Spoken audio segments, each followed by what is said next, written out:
Saladin, the Crusader king who turned the tide of history. In the tumultuous landscape of 12th century Middle East, one figure emerged whose legacy would transcend the bloody conflicts of his era and reshape the course of history. Salah ad-Din Yusuf ibn Ayyub, known to the Western world as Saladin, was not merely a warrior or a conqueror, but a transformative leader whose strategic brilliance and remarkable character continue to captivate historians nearly a millennium later. Born to Kurdish parents in 1137 in Tikrit, modern-day Iraq, Saladin's rise to power was neither predestined nor straightforward. His early years were spent in the service of Nur ad-Din, the ruler of Syria and northern Mesopotamia. It was during this formative period that Saladin developed the military acumen and political shrewdness that would later define his rule.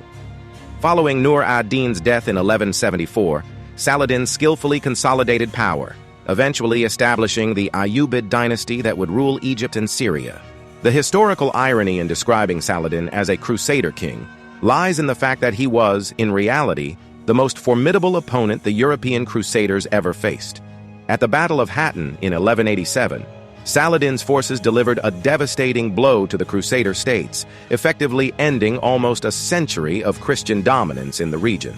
Jerusalem, which had been under Christian control since the First Crusade, fell back into Muslim hands with surprisingly little bloodshed, a testament to Saladin's strategic genius and his reputation for mercy. What distinguishes Saladin from many military leaders of his era was not merely his tactical brilliance, but his legendary magnanimity. While Christian conquerors had massacred Jerusalem's inhabitants in 1099, Saladin permitted the city's Christian population to evacuate with their possessions after his victory.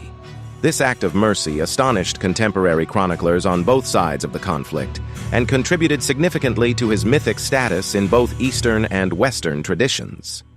Perhaps no relationship better illustrates Saladin's complex legacy than his famous rivalry with Richard I of England, known as the Lionheart.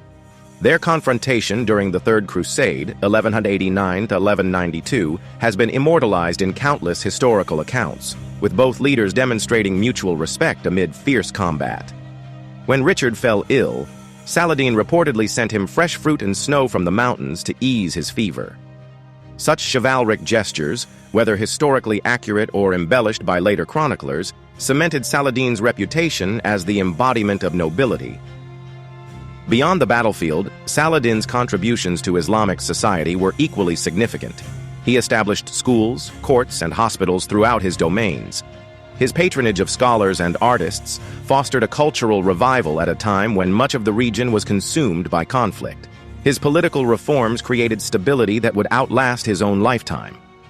The enduring fascination with Saladin stems partly from his apparent contradictions: a warrior renowned for mercy, a devout Muslim respected by Christians, a Kurdish leader who united Arabs under his banner.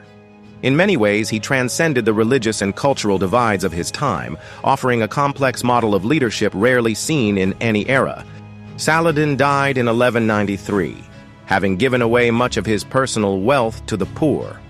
The man who had reclaimed Jerusalem for Islam could not afford his own funeral, yet his legacy endured, inspiring political leaders, military strategists, and ordinary people across cultural boundaries for generations to come. 8 centuries later, Saladin remains a powerful symbol of justice, tolerance, and principled leadership in a world that continues to grapple with religious and cultural conflicts not unlike those of his own time.